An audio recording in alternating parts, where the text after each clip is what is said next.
AITA for keeping a close friendship with my male coworker even after Mark said it's inappropriate. I'm a 34-year-old woman, and I've been married to my husband, Mark, for 8 years. We're happy, or at least I thought we were, until this whole mess with my coworker James blew up. I'm posting here because I'm genuinely confused and need to know.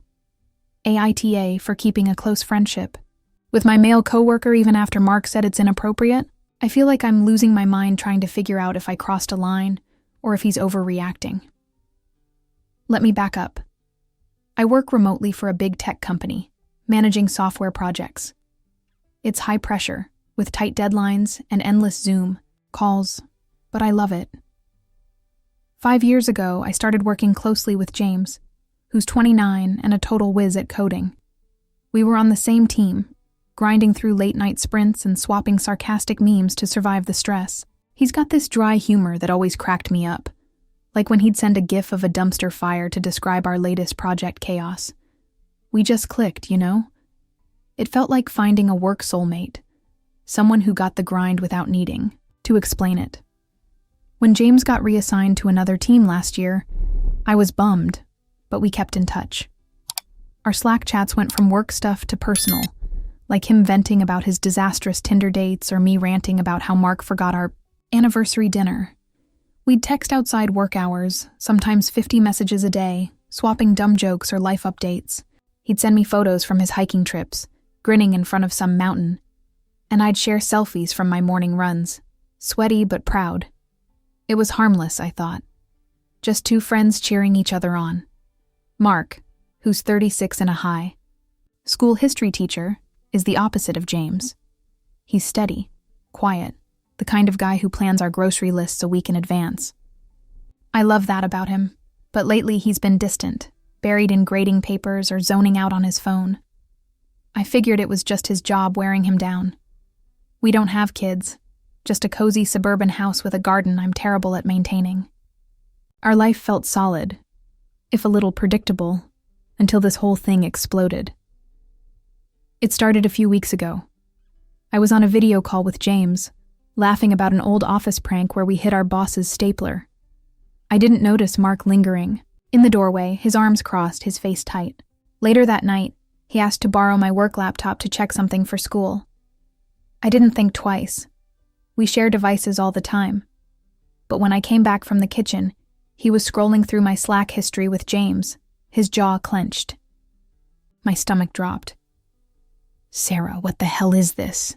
he said, his voice low but sharp, like he was holding back a storm. He pointed to a thread where James had sent a photo from a hiking trip, shirtless and flexing with a goofy grin. I'd replied, "Whoa," looking ripped.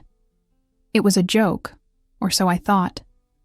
Then there was a selfie I'd sent in my new workout gear, and James had written, "Dang, you're killing it." Mark read aloud a message where I'd called James my work bestie after he vented about a bad date, saying, "Any woman would be lucky to have you." His eyes were glassy and he said, "This feels like flirting, Sarah. It's too much. You're giving him emotional energy that belongs to us." I was floored. Flirting? I saw James as a friend, nothing more. Sure, we got personal when he mentioned struggling with his confidence before a beach trip. I'd teased, "You'll be fine. Just keep drinking that black coffee." He laughed, and I felt good being supportive. But Mark zeroed in on that, saying it sounded suggestive, like I was crossing a line. He was especially mad about a message where I'd told James his texts were the highlight of my day. I meant it as a friend, but seeing it through Mark's eyes, I started to wonder if I'd been naive. Now Mark's barely talking to me. He's sleeping on the couch, and every time I try to explain, he shuts down, saying I've betrayed his trust. I keep replaying our chats in my head, second-guessing every word. Was I too open with James? Did I cross a line without realizing it? Or is Mark blowing this out of proportion? I just need some outside perspective. Reddit? AITA here? The silence in our house is suffocating, like a heavy fog that seeps into every corner. Mark hasn't met my eyes since he read those messages with James 3 days ago. He's still sleeping on the couch, his pillow and blanket folded with military precision each morning, as if he's a stranger in our own home. I keep glancing at my phone, half expecting a new message from James to cut through the tension. But every time his name lights up my screen, my chest tightens with guilt. I feel like I'm tiptoeing through a minefield, torn between defending a friendship I swore was innocent and wondering if I've been oblivious to something deeper. That night after the laptop incident, Mark sat me down at our scratched oak kitchen table, the overhead light casting stark shadows across his face. His hands were clasped tight, knuckles pale. "Sarah, this isn't just about a few texts," he said, his voice low but trembling with hurt. "You called him your work husband. You said he's the highlight of your day. Do you have any idea how that makes me feel?" I tried to explain that work husband was just a silly office term, something I'd heard coworkers toss around, but the words tasted like ash as they left my mouth. He scrolled to a message where James said he wished his future girlfriend could learn a thing or two from me, and I'd replied with a heart emoji. Mark's voice cracked. "You're sharing our marriage with him, stuff you don't even tell me." My stomach churned as I replayed a late-night chat where I'd vented about Mark's obsession with routine, how he'd map out our weekends, scheduling even our movie nights, leaving no room for spontaneity. James had responded, "You deserve someone who keeps things exciting." I'd thought he was just being supportive, but now, with Mark's words echoing, I wondered if I'd crossed a line I couldn't see. The air in the kitchen felt thick, the hum of the fridge amplifying the silence between us. I wanted to reach for his hand, but his arms were crossed, a wall I couldn't breach. The next day at work, I was a mess. My Zoom screen blurred as I stared at lines of code, my mind replaying our fight. My coffee sat cold in its mug, the bitter smell turning my stomach. James sent a meme about our boss's latest micromanaging email, a cartoon of a cat drowning in paperwork.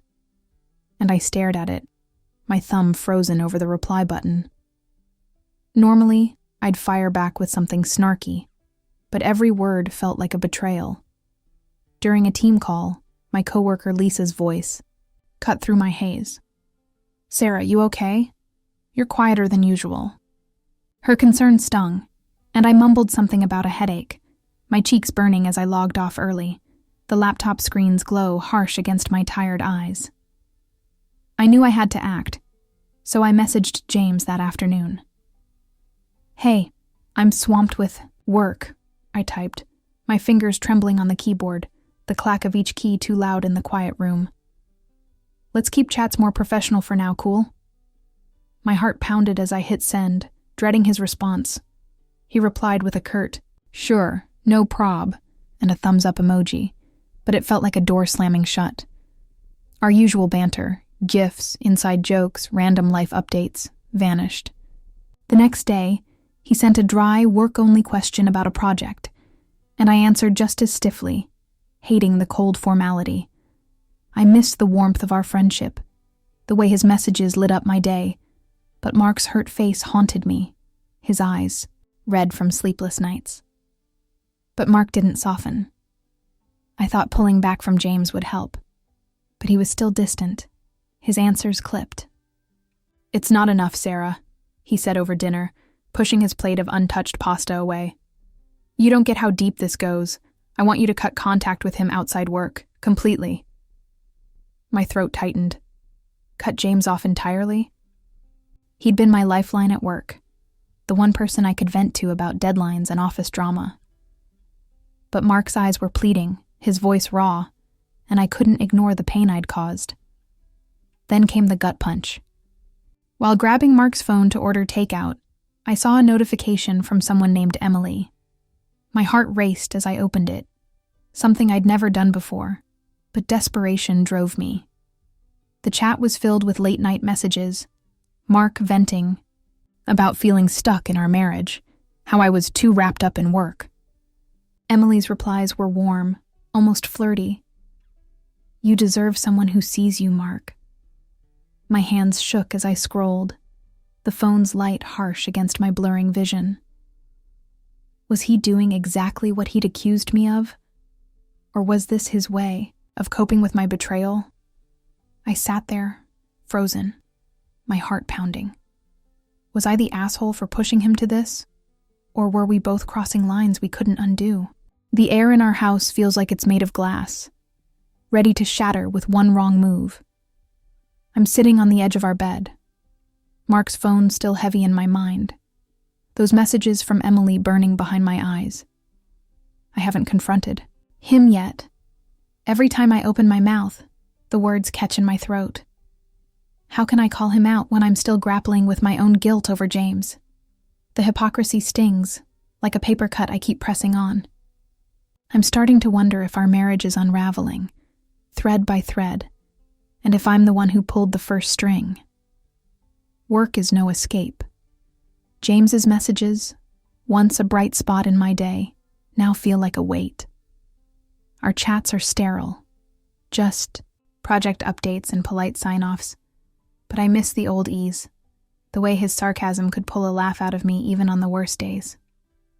I keep my laptop angled away from Mark when I work, hyper-aware of his glances, the unspoken accusation in his silence. Last night, I caught him staring at me over his coffee mug, his eyes searching for something I couldn't give. Reassurance, maybe, or proof I'm still his. I couldn't keep avoiding James forever, so I suggested a quick video call to clear the air. My hands were clammy as I clicked join, the laptop's fan humming like my own nervous pulse. James's face popped up, his usual grin replaced by a hesitant smile. "You've been quiet," he said, his voice soft, like he was testing the waters. The background showed his cluttered apartment, a hiking backpack slung over a chair, a reminder of the photos he used to send. I took a deep breath, the smell of my chamomile tea grounding me, and said, "Yeah, things have been complicated at home." Then it came, like a thunderclap. James leaned closer to the camera, his brown eyes earnest. "Sarah, I need to be honest. I've started to feel something for you. I know you're married, and I'd never cross that line, but I can't keep pretending this is just a friendship for me." My heart stopped, the room tilting. I stared at the screen, my reflection in the corner showing wide eyes and a half-open mouth. "I thought you knew," he added, rubbing the back of his neck. "The way we talk, it's different. I didn't mean to make things weird." I mumbled something incoherent, my face hot, the tea forgotten. All those messages, my work bestie comments, the heart emojis, my "you're killing it" replies, flashed through my mind. Had I been leading him on without realizing it? I thought of the selfie I sent in my workout gear, his "dang, you're killing it" response. I'd seen it as playful, but now it felt like a misstep, a line blurred by my own enthusiasm. "James, I had no idea," I said finally, my voice barely above a whisper. "I'm married. This was always just friendship for me." He nodded, looking down, and we ended the call awkwardly, the silence louder than any words. I couldn't keep this from Mark, not after everything. That night, I found him in the living room, grading papers under the dim glow of a lamp. The TV was off, the house too quiet, the air thick with tension. "Mark, we need to talk," I said, my voice shaking. I told him about James's confession, my words tumbling out, raw and unfiltered. I expected relief, maybe gratitude for my honesty, but his face hardened. "You led him on, Sarah," he snapped, slamming his pen down. "All those messages, the flirting. You think I'm stupid? You made him think he had a chance." His words cut deep, each one a jab at my heart. I tried to protest, but he stood up, pacing. "And now you're telling me this like it fixes everything? You broke my trust. I sat there, stunned, the couch's fabric rough under my palms. Was he right? Had I been so caught up in feeling, seen by James, that I'd ignored the boundaries of my marriage? But then I thought of Emily. Those late-night texts on his phone. Her, "You deserve someone who sees you." My anger flared, hot and sharp. "What about you, Mark?" I shot back, my voice rising. "What about Emily? You're venting to her about our marriage, and you have the nerve to lecture me." His face froze, guilt flickering in his eyes, and I knew I'd hit a nerve. We stood there, staring at each other, two people drowning in their own mistakes. Am I the asshole for letting this happen, or are we both too far gone to judge? If you enjoyed the story, don't forget to hit that like button and subscribe for more real-life drama straight from Reddit. Got a take on the situation? Drop your thoughts in the comments. We love hearing from you.